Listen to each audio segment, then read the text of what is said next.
Hello, dear viewers. Today I'm going to be talking about terrorism in Pakistan. Let's begin. Hello, and welcome to Global Nationalism. I'm a global nationalist. I support nationalism in my country and in all countries around the globe.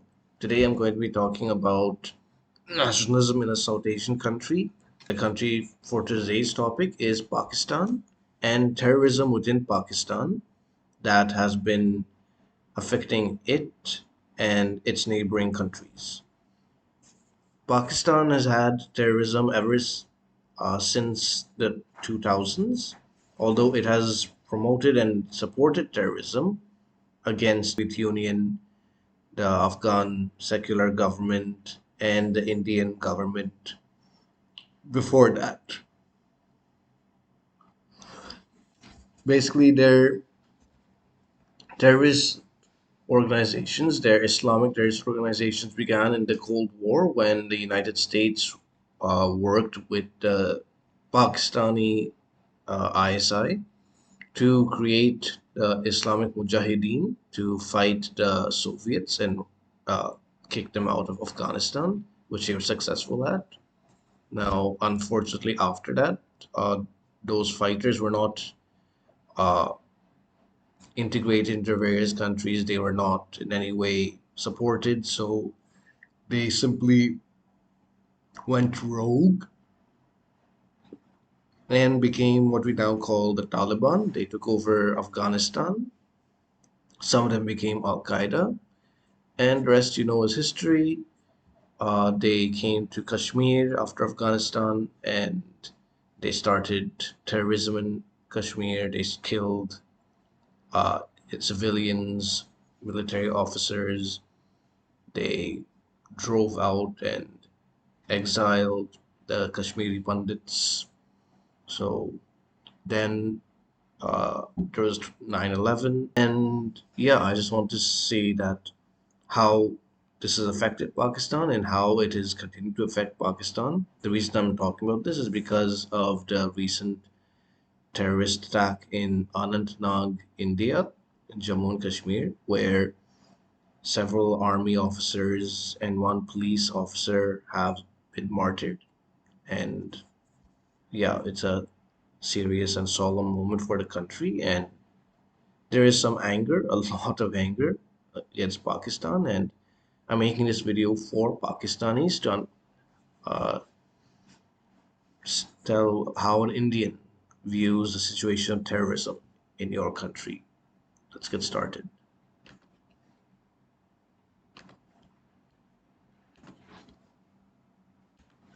So, terrorism in Pakistan. The timeline begins in the year 2000. It reached the highest fatalities in 2008 to 2009. In 2014 to 17, the military campaign Zarb-e-Azb was conducted against terrorists and attacks reduced post 2014. However, they have increased ever since 2020.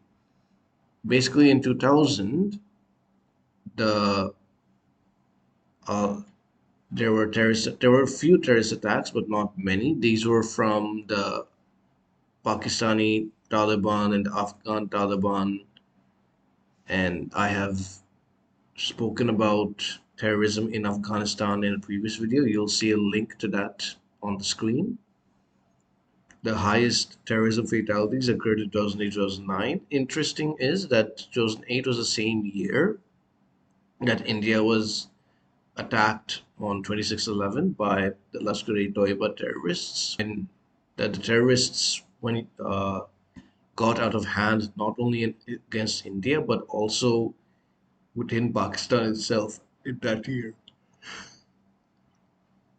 Azb was basically a response to the Peshawar attacks on school, where several school children were killed by terrorists. And I think that was a great initiative by the Pakistani army and Pakistani government, and that it really reduced the presence and effectiveness of the Pakistani Taliban at that time. And then, however, attacks have increased since 2020. Basically, this is because of the Afghan Taliban taking over the country. They have been attacking the Pakistani border because they do not recognize the Durand line.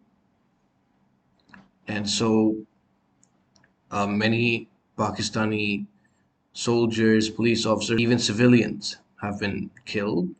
And it's very tragic. And I'm not sure how Pakistan can end this latest wave of terrorism. Terrorist organizations in the country. There are 80 banned terrorist organizations. 44 of them are active, 26 are inactive. Lashkar-e-Taiba and Jaish-e-Mohammed are the largest. Lashkar-e-Taiba is led by Hafiz Saeed and Jaish-e-Mohammed by Masood Azhar. So this shows how many terrorist organizations there are. That it's even if one is destroyed, others remain. And unfortunately, the majority of these are still active, which is something I hope that the FATF is taking into account in their investigation of Pakistan. And the fact that Masood Azhar is sanctioned by the UN, and as far as I know, he's not been going on TV shows, being very public. But Hafiz Saeed parades in Pakistan, is publicly seen, and yet no action is taken against him. It makes Indians and distrust Pakistan. Pakistan blames India for terrorist attacks in its country. Apparently, 26/11 was an Indian conspiracy, and the Pulwama attack was a false flag. Here you can see one of India's politicians, Mr. Digvijay Singh, who wrote a book called 2611 RSS Ki Sajish. That means 2611 was a conspiracy of the RSS. Completely wrong. It has been proven. Kasab himself admitted during his trial that he was sent by terrorists within Pakistan, and that he is a Pakistani. That was proven. And it's known that they were part of the Lashkar-e-Taiba, which is a Pakistani terrorist organization. So it makes no sense to say that this was an Indian conspiracy. There was no involvement of any Indian government officials to do it. The RSS were not very powerful in 2008 to hatch such a conspiracy. So that claim is completely incorrect. And another conspiracy that some Pakistanis have made is that the Pulwama attack a false flag. This is just even more ridiculous because the terrorist who rammed the military trucks and buses and bombed them in his car made a video saying why he did what he did, and uh, this would and showed that he was part of Jaish-e-Mohammed. There is a voice recording that there is ample evidence that he is part of Jaish-e-Mohammed, and that uh, it was not some false flag by the Indian government. The reason they say this is because the attacks on Balakot that followed helped Modi win re-election in 2019. But the fact is, he could have still won, even without this issue. And so he had no need to do this, and he is not stupid to launch a terrorist attack against his own army. I mean, honestly, if this was seriously conspiracy, then why almost 5 years after it have we not got any whistleblower? I know you'll talk about Satyapal Malik, I think he was some governor of Jammu and Kashmir. He said that he alluded to this being a false flag. He has presented no evidence, and the fact is that this was a completely uh, Pakistani terrorist backed attack.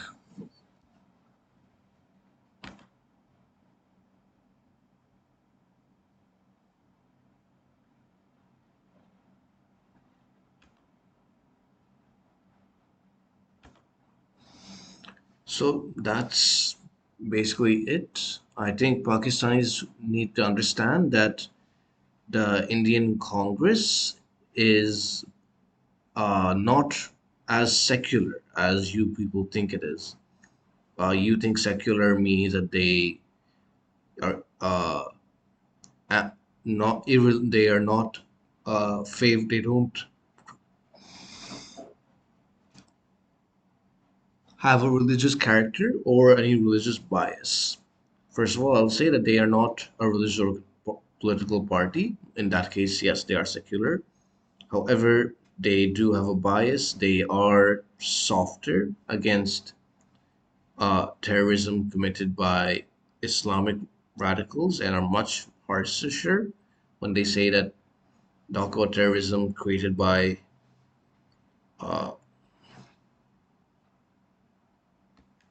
so basically the Congress's modus operandi is to promote Muslims, to make Muslims out to be somehow a victim of Hindu majoritarianism, and that they need to vote for Congress in order to protect them from the radical Hindu organizations, or who they claim and portray as radical Hindu organizations, such as the Bajrang Dal, the VHP, the RSS, and so they are not secular. They're pro-minority,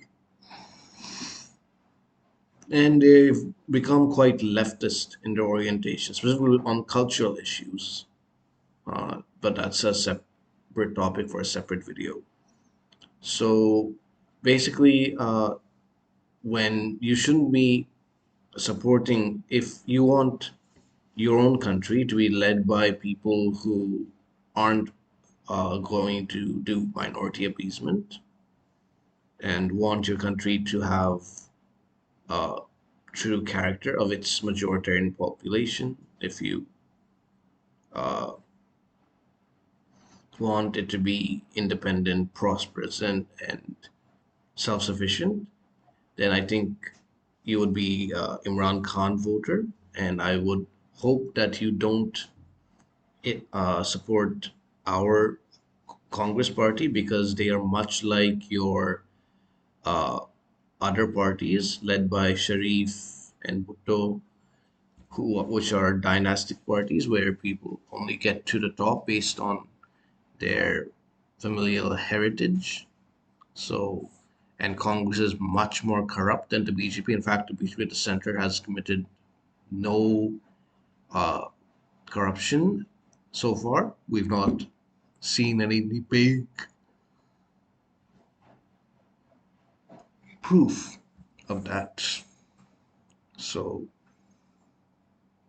yeah, you have been suffering from terrorism because you have grown terrorists within your country. You should not have gotten yourself involved in Afghanistan. Uh, shouldn't have listened to the US when they told you that, but that's kind of problem with being an American ally. It is dangerous to be an enemy of America, and it is fatal to be America's friend, as the quote goes. And I guess you found that out, didn't you? Well, I hope that you can somehow understand what I'm saying and that we can maybe work towards some dialogue with each other and we can kind of listen to each other. We're not going to empathize or solve problems with each other anytime soon. It might not happen in my entire generation's life.